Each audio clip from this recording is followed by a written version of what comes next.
Pakistan 24 news के साथ मैं हूं हुदा शाह और मैं हूं मोहम्मद एहसन। आप हमारे बुलेटिन यूट्यूब पर बराह रास्त देख सकते हैं। सब्सक्राइब कीजिए youtube.com/24 News HD। इस बुलेटिन का आगाज करें और सबसे पहले आपको बताएं, जमीयत उलमा इस्लाम फे की डिसिप्लिनरी कमेटी का बड़ा फैसला। पार्टी पर तनकीद करने वाले 4 बड़े रहनुमाओं को पार्टी से निकाल दिया। मौलाना खान शेरानी, हाफिज हुसैन अहमद, मौलाना गुल नसीब खान, मौलाना शुजाउल मुल्क की बुनियादी रुकनियत खत्म कर दी गई। आपको बताएं, जमीयत उलमा इस्लाम की डिसिप्लिनरी कमेटी का बड़ा फैसला सामने आया है। पार्टी पर तनकीद करने वाले 4 बड़े रहनुमाओं को पार्टी से निकाल दिया गया है। मौलाना खान शेरानी, हाफिज हुसैन अहमद, मौलाना गुल नसीब खान, मौलाना शुजाउल मुल्क की बुनियादी रुकनियत खत्म कर दी गई है। जमीयत उलमा इस्लाम फे की डिसिप्लिनरी कमेटी का बड़ा फैसला। पार्टी पर तनकीद करने वाले 4 बड़े रहनुमाओं को पार्टी से निकाल दिया। मौलाना खान शेरानी, हाफिज हुसैन अहमद, मौलाना गुल नसीब खान, मौलाना शुजाउल मुल्क की बुनियादी रुकनियत खत्म कर दी गई है। इसी हवाले से मजीद तफसीलात जान लेते हैं। उस्मान खान हमारे साथ मौजूद हैं। उस्मान, बताइएगा क्या तफसीलात हैं? जमीयत उलमा इस्लाम के 4 सीनियर रहनुमा है, मौलाना खान मोहम्मद शेरानी, हाफिज हुसैन अहमद, मौलाना गुल नसीब खान और मौलाना शुजाउल मुल्क, जिन्होंने पार्टी डिसिप्लिन की खिलाफ वर्जी की थी। और मौलाना खान मोहम्मद शेरानी ने इसराइल को तस्लीम करने की बात की थी, जिस पर JUI की जो डिसिप्लिनरी कमेटी है वो एक्शन में आई थी। और उन्होंने गुज़श्ता रोज भी एक तवील नशिस्त की थी जिसमें यह फैसला किया था कि ये 4 अरकान पार्टी पॉलिसी से मुनहरिफ हैं और पार्टी पॉलिसी के खिलाफ बयानबाजी कर रहे हैं। इसलिए इन 4 अरकान की जो बुनियादी रुकनियत है उनको मुअत्तल किया जाता है और उनको बुनियादी रुकनियत मुअत्तल करने के बाद पार्टी से निकाल दिया गया है। सराय के मुताबिक जो पार्टी के सरबराह थे सैयद अब्दुल क़य्यूम हालिचवी की ज़ेर सदारत गुज़श्ता रोज भी 6 घंटे से ज़ायद इजलास हुआ था, जिसमें तमाम तर जो कमेटी के मेंबरान थे वो भी मौजूद थे। और उन्होंने मुत्तफ़क़ा तौर पर अब ये फैसला किया है कि इन 4 अरकान को रुकनियत खत्म करके पार्टी से निकाल दिया जाए। और उन्होंने इस हवाले से अपनी सिफारिशात जो है वो हतमी तौर पर तैयार करके पार्टी को भिजवा दी है। और अब पार्टी जो है आइंदा चंद रोज में इस हवाले से एक मरासला जारी करेगी, जिनमें 4 रहनुमाओं को खतूत भी भेजे जाएंगे। और साथ ही साथ इन 4 रहनुमाओं से जो लोग भी आइंदा जो पार्टी नज़म के हवाले से मुलाकातें करेंगे और पार्टी के नाम पर कोई प्रोग्राम करेंगे, तो 4 सूबों को इस बात की हिदायत की जाएगी कि उन लोगों के नाम भी डिसिप्लिनरी कमेटी को भिजवाए जाए ताकि उनकी रुकनियत भी खत्म कर दी जाए। जी, बहुत शुक्रिया आपका। ब्रेक के बाद बात करेंगे। घोटकी में बासर अफराद ने अपनी अदालत लगा ली। जहनी मरीज का रिश्ता अपनी बरादरी की लड़की से तय करने का फैसला सुना दिया। फैसले से इनकार पर 1.5 लाख रुपए जुर्माने का भी फैसला सुनाया गया। मुतासरीन अदालत पहुंच गए। घोटकी से आपको बता रहे हैं, बासर अफराद ने अपनी ही अदालत लगा ली। जहनी मरीज का रिश्ता अपनी बरादरी की लड़की से तय करने का फैसला सुना दिया, जबकि फैसले से इनकार पर 1.5 लाख रुपए जुर्माना भी सुना दिया।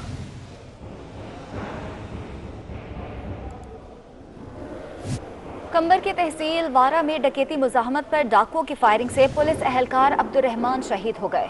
आपको अपडेट कर रहे हैं कंबर से, जहां पे तहसील वारा में डकैती मुजाहमत पर डाकुओं ने फायरिंग कर दी और फायरिंग से पुलिस एहलकार अब्दुर्रहमान शहीद हो गए। साबिक सूबाई वजीर मीर नसीर खान खोसू की नमाज जनाजा अदा कर दी गई है। नमाज जनाजा में अदाकार अयूब खोसू समेत दीगर ने शिरकत भी की। साबिक सूबाई वजीर मीर नसीर खान खोसू की नमाज जनाजा अदा कर दी गई है। नमाज जनाजा में अदाकार अयूब खोसू समेत दीगर अफराद ने शिरकत की। FBR ने टैक्स रिटर्न जमा कराने की तारीख में मजीद 15 रोज की तौसी कर दी। अब टैक्स रिटर्न 9 जनवरी तक जमा कराए जा सकेंगे। FBR ने टैक्स रिटर्न जमा कराने की तारीख में तौसी की है। 15 रोज की तौसी कर दी गई है। अब टैक्स रिटर्न 9 जनवरी तक जमा कराए जा सकेंगे। 15 रोज की मजीद तौसी कर दी गई है और अब टैक्स रिटर्न जमा कराने की आखिरी तारीख 9 जनवरी है।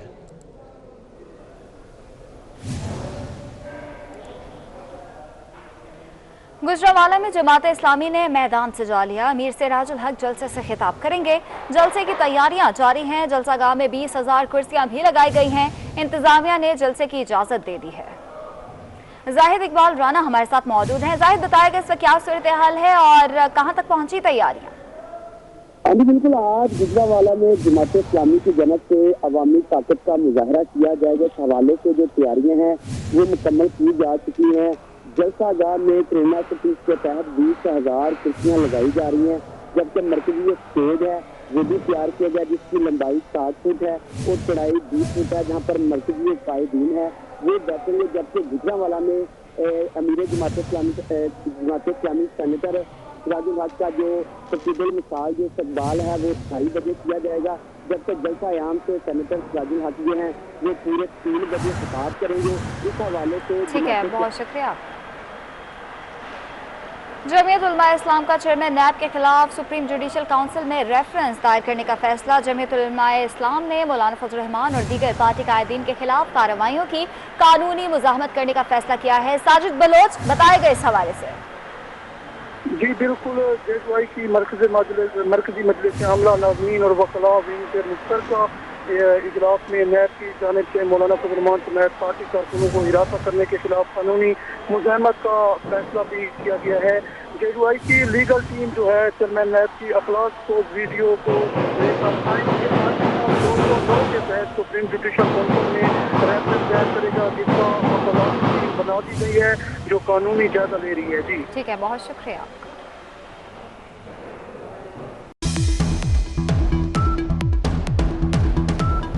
ब्रेक के बाद आपको बताएं कि लाहौर के सर्विसेज अस्पताल का नर्सिंग हॉस्टल कचरा कुंडी बन गया। हॉस्टल में जगह जगह कचरे के ढेर लगने से ताफून और बीमारियां फैलने लगी। हॉस्पिटल इंतजामिया की तरफ से सफाई का इंतजाम नहीं है, इसी हवाले से बताएंगे बसाम सुल्तान। जी बसाम। जी बिल्कुल, पहले हुकूमत की गफलत के बायस शहर की मुख्तलिफ शाहराहों पर कचरा नज़र आ रहा था, मगर अब इंतज़ामी गफलत के बायस सरकारी टीचिंग अस्पतालों के अंदर भी जो कचरा को ठिकाने लगाने की सूरत हाल है वो बिल्कुल अबतर होती जा रही है। मैं इस वक्त सर्विसेज हॉस्पिटल में मौजूद हूँ। सर्विसेज हॉस्पिटल का जो नर्सिंग हॉस्टल है और जो लेडीज़ डॉक्टर हॉस्टल है, खसूसी तौर पर उसके गिरदो नवा के अंदर जो है वो कचरे के ढेर दिखाई देते हैं। रोज़ाना जो ख़वातीन हैं खिदमात सर अंजाम देने वाली नर्सेज हैं, लेडी डॉक्टर्स हैं, उनको उस रास्ते से होकर, उस ताफुन ज़दा माहौल से होकर जो है वो अपनी रिहाइश पर जो है वो जाना पड़ता है। महकमे की जानिब से बड़े बड़े दावे किए जाते हैं, हुकूमत की जानिब से भी दावे किए जाते हैं कि जो शहर भर के अंदर जो कचरे के मसाइल हैं उनको संजीदगी से लिया जा रहा है, मगर हुकूमत की अदम दिलचस्पी के बायस, खसूसी तौर पर अस्पताल में इंतज़ामिया की अदम दिलचस्पी के बायस जो है वो कचरे के ढेर लगे हुए हैं, जिसके बायस जो डॉक्टर्स हैं, काम करने वाले अमला है, उनको जो है वो शदीद मुश्किलात का सामना है। हस्पताल वैसे तो इलाज मुआवजा फराहम करने के लिए होते हैं और हस्पतालों के अंदर ही जो कूड़ा है उसको ठिकाने ना लगाने से मजीद ताफुन और बीमारियां फैलने के खदशात भी जो है वो बढ़ते जा रहे हैं। ठीक है, बहुत शुक्रिया आपका। सर अली न्यूजीलैंड के खिलाफ पहले टेस्ट मैच में बेहतर खेल पेश करने के लिए पुरआज़म है। कहते हैं न्यूजीलैंड को टफ टाइम देने की सलाहियत रखते हैं, मैच में बेहतर खेल पेश करने की कोशिश करेंगे। टेस्ट फॉर्मेट के तजुर्बाकार बॉलर्स की मौजूदगी से हमें फायदा होगा। ज्यादा देर क्रीज पर वक्त गुजारेंगे तो रन्स बनेंगे। बतौर सीनियर क्रिकेटर अच्छा खेलना और साथ ही खिलाड़ियों को सपोर्ट करना मेरा काम है। बिल्कुल, लुकिंग फॉरवर्ड टू इट। बहुत मुश्किल टाइम गुजरा है थ्रू आउट न्यूजीलैंड क्वारंटीन के बाद। उसके बाद 4 डे का एक मैच खेलने का मौका मिला है जो कि बहुत हेल्प थी, लेकिन ऑब्वियसली इतने शॉर्ट टाइम के अंदर प्रिपरेशन का मौका मिला है। कोशिश आज यही की है लड़के जेल हो जाएं, क्योंकि T20 फॉर्मेट से तकरीबन 10-11 चेंजेस हुई हैं, तो कोशिश यही है सबकी कि जल्दी से कि 2 दिन के अंदर हमारे पास जो टाइम है उसको बेस्ट यूटिलाइज़ करें, हम एक दूसरे की सपोर्ट करें, एक दूसरे को साथ लेके चलें। जिसको सपोर्ट की ज़रूरत है एज ए सीनियर प्लेयर मेरी कोशिश होगी कि जो मैं अपना एक्सपीरियंस है वो एज ए बैट्समैन भी यहाँ पे यूज़ करूँ और परफॉर्म करके दूँ। कंडीशंस यहाँ पे हमेशा से स्पेशली एशियन साइड्स जो होती हैं उनके लिए चैलेंजिंग रहा है, लेकिन जब आप सेट हो जाते हैं यहाँ पे तो बहुत अच्छा मौका होता है आपके लिए बड़ी इनिंग खेलने के लिए। तो कोशिश ये होगी कि जो प्लेयर सेट हो इन पिचेस के ऊपर वो बड़े रन्स बनाए, ताकि क्योंकि हर इनिंग के अंदर प्लेयर सेट नहीं होगा, विकेट्स गिरेंगी भी, लेकिन जिसके हाथ चीज़ आ जाए जो अच्छा सेट हो जाए उसकी यही कोशिश होनी चाहिए यहाँ पे कि वो बड़ी इनिंग खेले। और बॉलर्स में ऑब्वियसली बॉलिंग की यहाँ पे बहुत रोल है यहाँ पे, क्योंकि कंडीशंस सूट करती हैं पेस बॉलिंग को स्पेशली, और स्पेशली एशियन टीम्स के खिलाफ जैसे ये विकेट्स बनाते हैं तो हमारे बॉलर्स का बहुत रोल होगा, उनकी बड़ी रिस्पॉन्सिबिलिटी होगी कि दूसरी टीम को जल्दी आउट करें। अब तक के लिए इतना। एक ब्रेक के बाद हेडलाइंस हमारे साथ।